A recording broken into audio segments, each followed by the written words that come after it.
What does lemon cake, rowboats, rubies, and Alanis Morissette have in common? Once again, another episode of Bridgerton.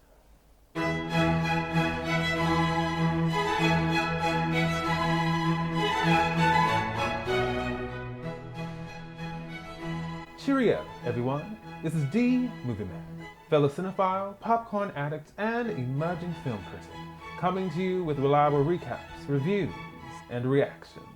And today, of course, I'm coming to you all with another episode of Bridgerton, Season 2, Episode 5, An Unthinkable Fate. This episode was directed by Tom Verica. He is an American actor, director, and producer, best known for his role as Sam Keating in the ABC drama How to Get Away with Murder. He's previously directed for shows like Grey's Anatomy, Private Practice, Scandal, The Umbrella Academy, and Inventing Anna, among many others. This episode was also written by Abby McDonald. She's a British author and writer, and has previously been a staff writer for Bridgerton's premiere season. And now, let us commence. So we open up this episode watching Kate fan herself because the heat is bothering her.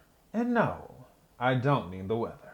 We then see Anthony walk into the room. They lock eyes as always, but then he breezes right past her. That is because everyone has gathered together at the palace to meet with Queen Charlotte and inform her of both the betrothal and their future wedding plans. And of course, with such a solid match, the Viscount Bridgerton and the diamond of the season, they both deserve a wedding worthy of their status. So, who better to throw it than the Queen herself? Everyone seems to be very excited for the happy couple. But if Kate's rattling teacup and constant flashbacks are any indication, this is not going to be a smooth transition. We then hit our title card, and then we jump over to Eloise and Penelope, who are both really not sure what to make of their siblings' most recent betrothals. Later, we see the Sharmas over at the Modiste, and we see that Edwina is currently having her wedding dress designed and fitted. While Edwina is worried about the trim on her dress being too much, Lady Mary tells her that the Queen is paying for all of this, so nothing's too much. Upon hearing that, Madame Delacroix then suggests that they check out the French tulle. Listen, Madame Delacroix is about to squeeze every last coin out of this arrangement, and I am not mad. This is on the Queen's dime. I'm getting paid. Cha-ching, cha-ching. Edwina is expressing all of her excitement to Kate and telling her how this is just as much Kate's triumph as it is Edwina's. I mean, clearly, whatever Kate said to the Viscount must have really pushed him to declare himself. Kate is doing her best to sidestep this whole conversation and all these compliments, but yeah, it is clear that she's in quite the precarious situation now. Things get even more precarious later on when Kate steps into the drawing room and sees that the jeweler and Anthony have both arrived. Unfortunately, neither Edwina or Lady Mary are at home. But instead of leaving, the jeweler, named Mr. Brooks, is clearly mesmerized by the lemon cake on the table. So, Kate decides to be polite and offer him some refreshment. He says, "Of course, I'll take tea, 3 spoons of sugar, and some sandwiches, please and thank you. All right." Later, while Mr. Brooks is partaking, Kate and Anthony have yet another conversation about the events that transpired at Aubrey Hall. Events that Anthony insists on denying. In the midst of this conversation, Mr. Brooks decides to ask Kate if she and Edwina share gloves on occasion. And I'll be honest, as soon as Mr. Brooks asked for the refreshment, I knew this next part was coming. Kate says yes, we do share them on occasion. And Mr. Brooks says, that's what I figured. So we can simply use your hand to measure the ring. Both Anthony and Kate are like, no. But Mr. Brooks insists. He's like, look, I got a job to do. Let's keep it moving. He places the ring on Kate's finger, and it appears to be a perfect fit. Anthony tells Kate that this is the very same ring that his father gave his mother before they were wed. He then touches her hand, and as always, a moment appears to be brewing. But again, as always, it is interrupted once Edwina and Lady Mary finally arrive. Kate lets them both know that Mr. Brooks has arrived to alter the ring, but when she moves her hand to remove it, she sees that it is in fact not a perfect fit, meaning the ring is stuck. But after a really awkward moment of, twisting and wrestling, she finally manages to pull it off of her finger. Next, we see Lady Danbury arriving with some news. It appears that Lord and Lady Sheffield, aka Lady Mary's parents and Edwina's grandparents, have finally touched down in London. So naturally, Lady Danbury plans on inviting them to the engagement dinner. This will surely be a most joyous reunion after all these years. But judging from the expression on Lady Mary's face, she is expecting quite the opposite. Next, we see Anthony and Edwina out on promenade, being chaperoned by Lady Danbury, who all but demanded that Kate join her as well. Now, Kate is very much confused about Lady Danbury's invitation, knowing full well the pain that her mother suffered after her parents rejected her. Lady Danbury says she does understand this, which is why it's her goal to not return the same impoliteness. Besides, this would appear to align with Kate's goal to reclaim the family fortune. Unfortunately, this is something that Kate was hoping to save until after the wedding. And what makes matters even worse is that Edwina nor Lady Mary are aware of this. Not to mention that were the Bridgertons to find out about this whole little scheme, they might change their minds and pull out of the wedding entirely. Lady Danbury also tells Kate that at this point, only a great scandal could prevent this marriage from taking place. And not just any scandal. The kind of scandal that would reverberate throughout society and that the Sharma family would never recover from. She says only a fool would jeopardize that marriage now. And she asks Kate, "Are you that fool?" Kate says no. Lady Danbury says, "I didn't think so." We then see the return of Mr. Dorset, who Kate is not happy to see. But he does tell her that he's willing to apologize and throw himself at her mercy. And since Kate also sees Anthony watching them out of the corner of her eye, she figures, why not? Next, we see the ever so crafty Eloise evading her chaperone and making her way to the assembly rooms. And who should she see but the worker from the printers? He's very surprised to see her there, but she makes it clear that she's simply there to witness the exchange of ideas with like-minded men and women on subjects and ideas that he himself invited her to consider. He notices that Eloise has brought the appeal that he had written, so naturally he assumes that she must be a fan of his work.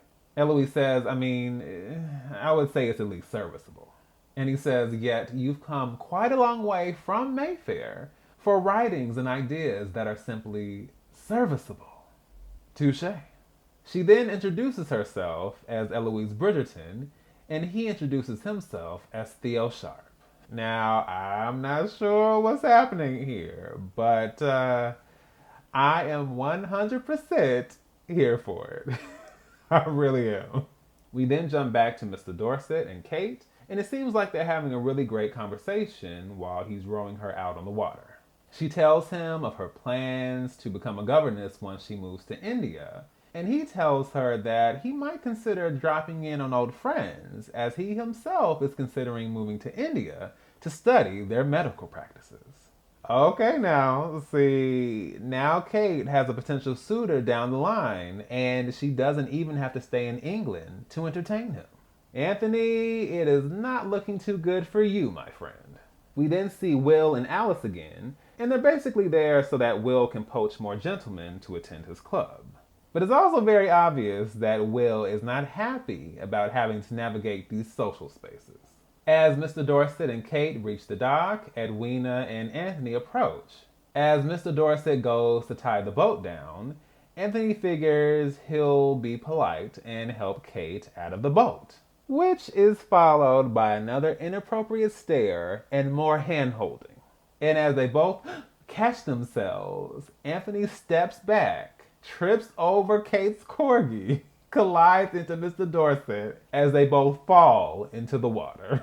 I am not gonna lie, I probably rewound this like 3 different times because it just happened so fast. I was just like, Like, it escalated quite quickly. Naturally, water tends to make white fabric quite translucent when it gets wet. So Edwina is staring, and I mean staring hard. Kate scolds her and tells her that it's impolite to stare, as she then proceeds to stare even more intensely than Edwina was. We then see Penelope show up to take a walk with Eloise, which Eloise has clearly forgotten. Then, when Penelope inquires about her whereabouts the previous day, she says that she had to run wedding errands. Clearly, we know that's not the truth. Penelope then manages to learn about Eloise's true whereabouts from the maid that was chaperoning her. Uh-oh. Next, we see that Lady Featherington is being visited by Mr. Brooks, who is not happy about there not being cake. She realizes during that meeting that despite it being a counterfeit necklace that she's showing him, he believes it to be of a very rare and expensive quality. So, it appears that she may yet help her family out of debt. We also see Violet meeting with Anthony, and she makes it very clear that Anthony is clearly making a mistake marrying Edwina. I mean, he should be excited, overjoyed to marry, but his behavior is more akin to him walking to the gallows. Unfortunately, at this point, Anthony believes what he wants is immaterial, and if he were to back out now, it would completely dishonor Edwina. Violet then says that, a gentleman can't go back on his word, but a lady might. But again, Anthony knows that Edwina has no desire to do this. And ultimately, Violet knows that this is the most important choice in his life that he will ever make. And it would break both her heart and his father's heart to see him spend the rest of his life in regret. Later, we see the long-awaited Lord and Lady Sheffield as their granddaughter Edwina is presented to them. Everything appears to be bright and cheery, despite the obvious chilly disposition they have towards Lady Mary. Unfortunately, that only continues at the dinner, when Lady Sheffield decides to throw in Lady Mary's face the proposal that they arranged and that Lady Mary completely brushed off. And they are just going in. It just gets nastier and nastier. She's telling Lady Mary how, she threw away her life for this clerk who had a child by God knows who. And Kate is like, excuse me, my mother has a name. Oh, but she doesn't have to worry because Lady Mary jumps right back in. She's like, you have 2 granddaughters, not a granddaughter. And the decision to cast me out was yours alone. In the end, what they did was set Lady Mary free to raise her daughters with a man that she loved, free from constant judgment and ignorance.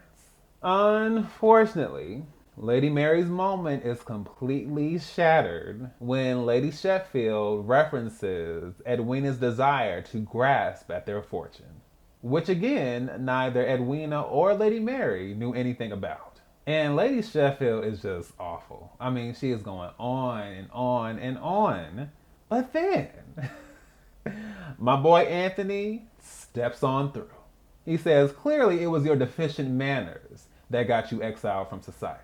All you've done since you've been here is disrespect the Sharma family, and I will not stand for it. He then praises Lady Mary, Kate, and Edwina. And Anthony figures since associating with such company might jeopardize their social standing, then you can leave. Get out right now.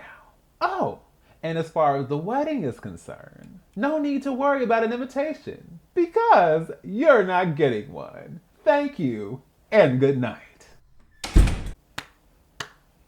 I gotta give Anthony his kudos. He did what needed to be done, and he said everything that needed to be said. I was not expecting that.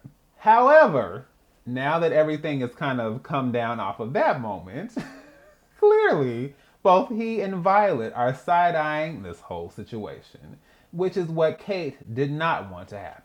Kate steps aside with Anthony and she is trying to do her best to explain everything, and he just figures, you know what, it's time to end this engagement. I'm tired of the drama, the chaos, let's be done. And then of course this makes Kate angry and she's like, well, what has Edwina done to you for you to end the engagement like this? And it's like, no, it's not because of her, it's because of you. She says, but I'm leaving for India and it is not far enough. Then he tells Kate that she is the bane of his existence and the object of all his desires. Once again, we are all up in each other's faces, and Anthony is telling her, like, do you know all the ways in which a woman can be seduced? Do you know everything I could teach you?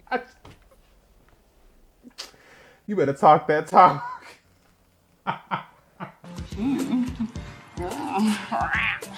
I'm sorry, but like when somebody trash talks like in a seductive manner, I'm kind of like, oh, like you have to have a certain kind of like charm and confidence and swagger to pull that off. And so when Anthony was talking, I was just like, but we already know how this goes. Anthony backs off before he can take it any further. And now everything is completely up in the air. Lady Featherington's grand scheme continues when she convinces Cousin Jack to get all the gentlemen that are interested in investing to actually do it. I mean, I'm pretty sure they don't plan on traveling all the way to America to check on their investment. So in the meantime, they stand to make a whole lot of money. It's also very important that he does this because the future of the Featherington family now rests in his hands.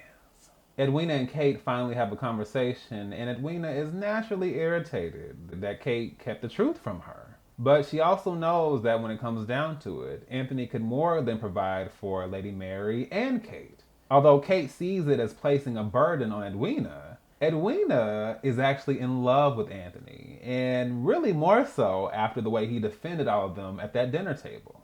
She wants nothing more than to be his wife, but at this present moment, only Anthony can decide that.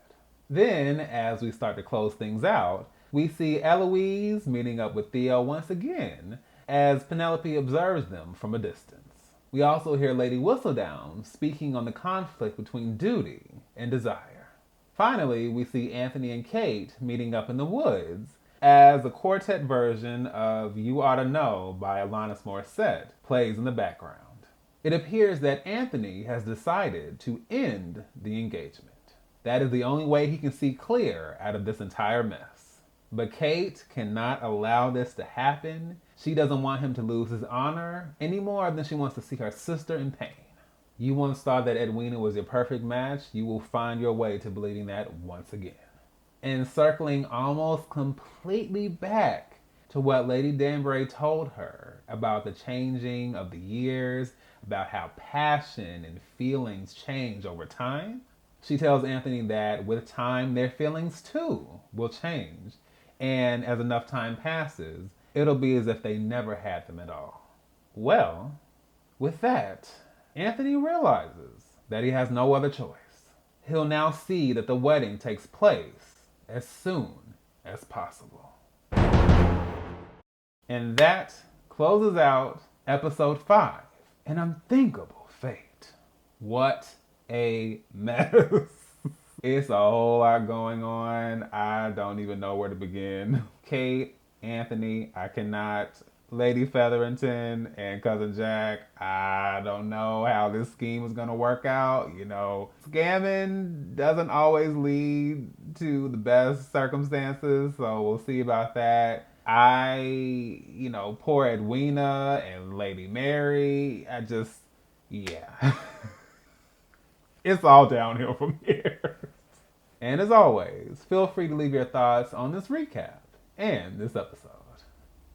So, once again, this is D, Movieman, signing off, and I'll see you at the movies.